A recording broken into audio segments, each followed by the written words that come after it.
Salut à tous et bienvenue dans cette nouvelle vidéo. Aujourd'hui, on va reparler d'un site que j'ai déjà beaucoup parlé, mine de rien, Google Colab. Alors Google Colab, pour ceux qui ne sauraient toujours pas ce que c'est, qui découvrent voilà ma chaîne ou cette vidéo, qui n'ont pas regardé les autres vidéos, Google Colab en fait c'est un site qui est développé par Google, voilà, c'est assez prévisible, où en fait c'est un notebook, c'est-à-dire que vous allez pouvoir écrire du code sur ce notebook qui est en ligne. Et c'est en Python principalement. Je crois qu'on peut mettre d'autres langages, mais j'ai pas trop testé. Donc c'est surtout Python. Voilà.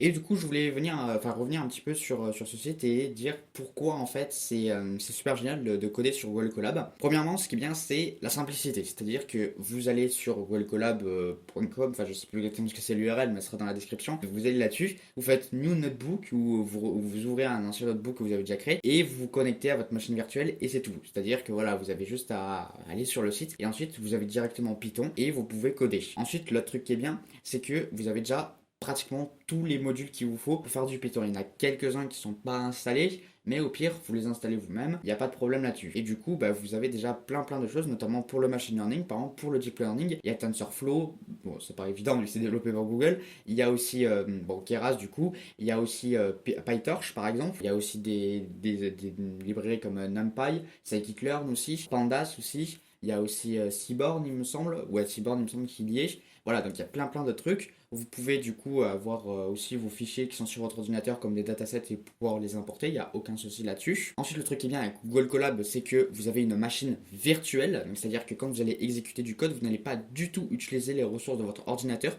ça va être une machine virtuelle qui va s'occuper de tout. Donc cette machine virtuelle a un petit peu de stockage, elle a je crois un peu plus de 100 Go de stockage, donc si vous avez besoin d'installer plein de modules et faire plein de fichiers, il n'y a aucun problème. Et vous avez aussi de la RAM, vous avez 12 Go de RAM, et j'ai déjà fait une vidéo aussi pour augmenter cette RAM à 25 Go. Donc clairement, vous avez une bonne machine virtuelle qui s'occupe d'exécuter votre code sans que vous utilisez les ressources de votre ordinateur. Et en plus de ça, Google Colab, c'est comme Google Docs ou d'autres outils développés par Google. Vous pouvez du coup travailler à plusieurs là-dessus en ligne. Et ça fonctionne exactement comme le principe de Google Docs, c'est-à-dire que voilà, il y en a un qui crée le notebook, qui crée le fichier en quelque sorte, et il partage le lien, et ensuite tout le monde peut écrire en même temps s'ils veulent. Et du coup, ça peut être assez intéressant pour travailler là-dessus, parce qu'en réalité, il n'y a pas grand-chose d'autre, il n'y a pas d'autres logiciels, d'autres IDE où vous pouvez réellement travailler à plusieurs. Voilà, donc du coup, n'hésitez pas à utiliser Google Colab, ça peut être très utile, surtout si vous n'avez pas trop envie d'utiliser les ressources de votre ordinateur, puisque votre ordinateur n'est pas super puissant, par exemple, ou vous n'avez pas énormément de stockage, hein, ça peut être compréhensible, parce que si vous utilisez